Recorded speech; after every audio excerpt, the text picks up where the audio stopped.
అన్ని కీళ్ల సంబంధిత సమస్యలకు రీజనార్థోస్పోర్ట్ హైదరాబాద్లో అధునాతనమైన సర్జరీ లేని వైద్యం. ఒకప్పుడు ఓ వెలుగు వెలిగిన ఆ సీనియర్ లీడర్ ఇప్పుడు పొలిటికల్ అజ్ఞాతవాసంలో ఎందుకున్నారు? కాంగ్రెస్ పార్టీ అధికారంలో ఉన్నా సరే ఆయన నాకేం సంబంధం లేదు అన్నట్టుగా కామైపోవడం వెనుకున్న కారణాలేంటి? తెలంగాణ కాంగ్రెస్లో ఏదన్నా అదృశ్య శక్తి సదరు లీడర్ని అడ్డుకుంటోందా? ఇంతకీ ఎవరైనా ఆ మౌనానికి అర్థమేంటి? నిజామాబాద్ మాజీ మేయర్ ధర్మపురి సంజయ్ కొన్నాళ్లుగా పొలిటికల్ సైలెన్స్ మెయింటైన్ చేస్తున్నారు. పార్టీ అధికారంలోకి వచ్చాక ఇలా మౌనం దాల్చటమేంటో తెలియక జుట్టు పీక్కుంటున్నారట ఆయన అనుచరులు. ఎంత అడిగినా ఏం సమాధానం రాకపోవటంతో అసలు సంజయ్ కాంగ్రెస్ పార్టీలోనే ఉన్నారా లేదా అన్న అనుమానం వస్తోందంటున్నారు ఎక్కువ మంది. పార్టీకి సహచర నాయకులకు కూడా ఎందుకు దూరంగా ఉంటున్నారో అర్థం కావటం లేదన్న మాటలు వినిపిస్తున్నాయి నిజామాబాద్ కాంగ్రెస్లో. ఆయనకు పదవుల ఊసులేదు, కనీసం గుర్తింపు లేదు. అయినా సరే మిగతా నాయకుల్లా వాటి కోసం ప్రయత్నించడం సంగతి తర్వాత అసలా ఊసే లేదన్నట్టుగా ఇంటికే పరిమితం కావటమేంటో అర్థం కావటం లేదంటున్నారట సంజయ్ సన్నిహితులు. 2023 అసెంబ్లీ ఎన్నికల్లో నిజామాబాద్ అర్బన్ టికెట్ ఆశించి భంగపడ్డారాయన. ఆ అసంతృప్తితోనే డిస్టెన్స్ మెయింటైన్ చేస్తున్నారా లేక మరేవైనా కారణాలు ఉన్నాయా అన్నది తెలియటం లేదట.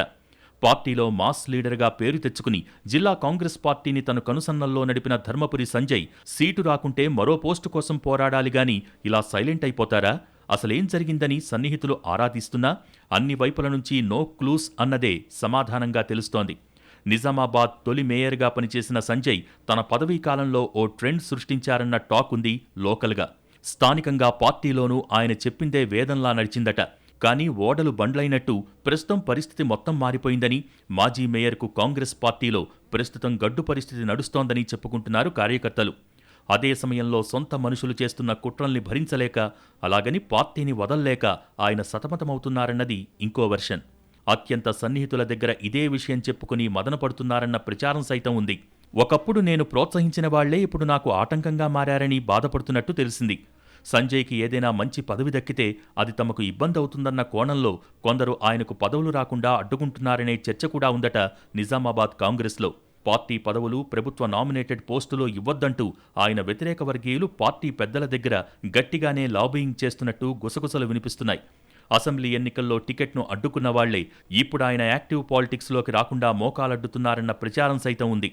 సంజయ్ని సైడ్ చేయటానికి ప్రస్తుతం పార్టీలో కీలకంగా ఉన్న ఓ నేత చక్రం తిప్పినట్టు చెప్పుకుంటున్నారు.